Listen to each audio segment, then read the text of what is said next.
Should we feel bad for Dennis Schroder?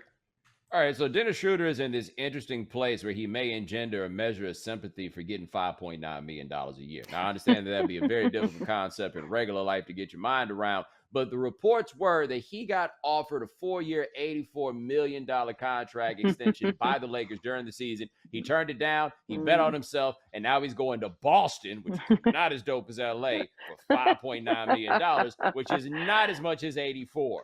I mean, I don't know if feel bad for him is the way to go, but hey, this is the game. We love it when people decide they're going to bet on themselves and they come up and win, and we give them all the credit in the world for it. He bet on himself and he came up snake eyes. Where I feel bad for him is he's got to be looking around figuring out how this happened. Like, it's one thing that he thought he was going to get more than $20 million and he didn't get it. But to go down to $6 million in 1 year, what in the world happened? Because I'm looking at my agent either like I should have been listening to you or I got to start listening to somebody else. It did happen so quickly that you have to imagine he has whiplash, and I hope that he's taking the time to kind of process what just recently happened, where you went from being offered a bunch to thinking you deserved more to settling for significantly less. But do I feel bad for him? Absolutely not, because the Celtics are back, baby. This is it. Oh, boy. We got it. We Oh, got no. Dennis Schroder at a bargain. We got to pay so much less for him than we needed. You know, people worried Ainge is leaving and Brad Stevens is moving up to the front office. How are they going to make look at that? We got a bargain deal on a guy who some say, at least one person says, was worth $120 million. So yeah, I don't feel bad for him. I feel excited. This is the start of something special. Sure, it's a 1-year deal, but maybe this will turn into this Celtics are back. I don't know if I agree with that. There are a couple things there. Number one, we're all focusing on the money that he could have gotten, that $20 to $30 million a year range if he'd gotten the deal he was looking for.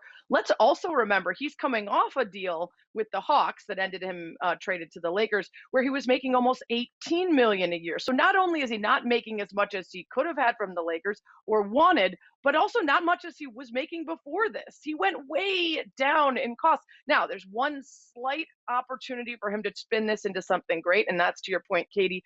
This is a team that he could use as a jumping off point. They just traded away Kemba Walker. They have a hole at point guard. If he excels there and thrills people, maybe he gets his reputation back up to someone who can grab the kind of money he was looking for. That's a big if. But worth noting, the reason I feel sorry for him is not that he's making almost $6 million a year. It's because of how try-hard his post was about the Celtics. It sounded like the exclamation points.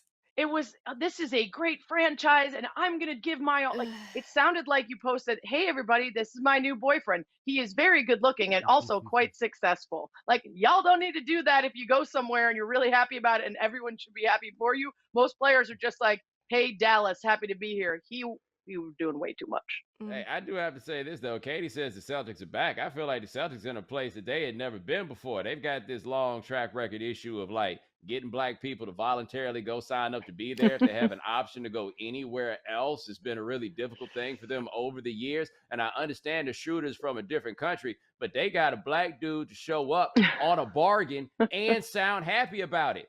That wasn't always the case for Boston. Hey, man, your rep getting better. Take what you can get. Boston's back, baby.